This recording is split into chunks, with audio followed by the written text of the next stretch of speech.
পঞ্চগড় জেলার এবং উপজেলা পর্যায়ে যত অফিস আছে, সরকারি অফিস, এই অফিসের যারা কর্মকর্তা কর্মচারী, তারা যদি ঠিকমতো কাজ না করে ধান্দাবাজি করে, টাকা নেয়, লুটপাট করে, তাহলে উন্নতি সম্ভব না।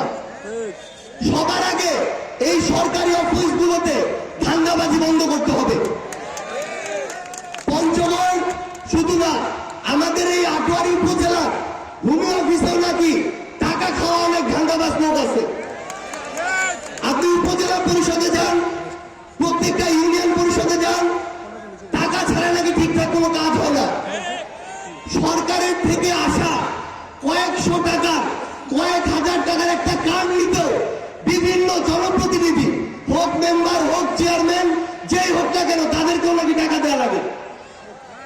সবচেয়ে গুরুত্বপূর্ণ বিষয় হচ্ছে, এই অভ্যুত্থান একটা জিনিস আমাদেরকে শিখিয়ে দিয়ে গিয়েছে, কেউ যদি জনগণের কথা না শুনে, জনগণের কথা না বলে, ব্যক্তি স্বার্থ নিজের আখের গুছায়, তাদেরকে এইভাবে শেখ হাসিনার মতো এলাকা ছাড়া করতে হবে।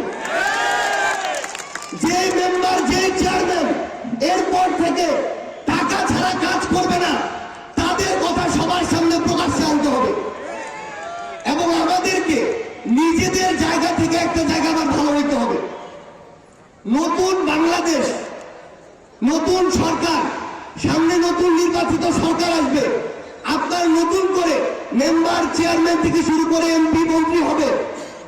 যেদিন ভোটটা হবে, ওই দিন যেন জনগণ হিসেবে তার আগের দিন রাতে কয়েকশো কিংবা কয়েক হাজার টাকার বিনিময়ে আমরা কাউকে ভোটটা না দিয়ে দিই। যে সবচেয়ে ভালো লোক, যোগ্য লোক, তাকে ভোটটা দিতে হবে। 5 বছরে কাকে আপনি ক্ষমতায় বসাবেন, এটার সুযোগ আপনি একবার পান। ওই সুযোগটা যদি কয়েকশো টাকার বিনিময়ে আপনি নষ্ট করেন, তাহলে 5 বছর যে ওই লোকটা আপনার উপরে জুলুম করবে, এটার দায় আপনি এড়াইতে পারেন না। আমাদের এখানে মাননীয় উপদেষ্টা মহোদয় রয়েছেন। আমরা পুরো আটোয়ারি উপজেলাবাসীর পক্ষ থেকে, পঞ্চগড়ের পক্ষ থেকে তাকে আবেদন জানাতে চাই, তিনি যেন আমাদের মাননীয় শিল্প উপদেষ্টা এবং কৃষি উপদেষ্টাকে এই আবেদনটুকু আমাদের পক্ষ থেকে জানায়, যেন পঞ্চগড় জেলায় আমাদের সারের যে বরাদ্দ, এটি যেন আরো বাড়িয়ে দেওয়া হয়। আমাদের এই আটোয়ারি উপজেলা দেখেন, পঞ্চগড়ে এক আসনে 3টা উপজেলা, সদরে বড় স্টেডিয়াম আছে, তেঁতুলিয়া মিনি স্টেডিয়াম আছে, আটোয়ারিতে কিছু নাই। আমাদের মাননীয় যুব ক্রীড়া মন্ত্রণালয়ের উপদেষ্টা আজকে স্বয়ং আমাদের এখানে উপস্থিত আছেন। আমরা তাকে আমাদের পক্ষ থেকে, তরুণ প্রজন্মের পক্ষ থেকে বিনীতভাবে অনুরোধ জানাই, তিনি যেন আজকে আমাদের এই আটোয়ারিতে আমাদের নতুন করে একটি মিনি স্টেডিয়াম তৈরি করার ঘোষণা দেন। এবং ঘোষণা দিয়ে শেষ নয়, এই অন্তর্বর্তীকালীন সরকার যতদিন আছেন, নির্বাচনের আগেই আমরা যেন আটোয়ারি উপজেলায় দৃশ্যমান মিনি স্টেডিয়াম দেখতে পাই। আমাদের আটোয়ারি উপজেলায় এখানে একটা হসপিটাল আছে, বিল্ডিং আছে, কিছু কর্মকর্তা কর্মচারী আছে, সুন্দর সুন্দর কিছু কোয়ার্টার আছে, ডাক্তার নেই। একটা এক্সরে করাইতে হয় ঠাকুরকে যাওয়া লাগে, পেশেন্টের মাথা ঘুরাইলে রংপুর যাওয়া লাগে।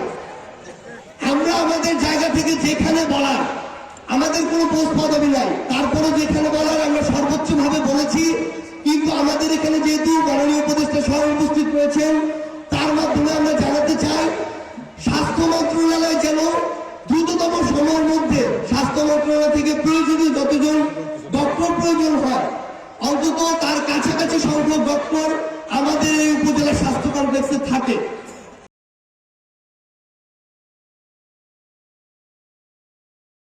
মিলিয়ন অফার ওয়ালটন ফ্রিজ কিনে পেতে পারেন 20 লক্ষ টাকা, রয়েছে কোটি কোটি টাকার নিশ্চিত উপহার।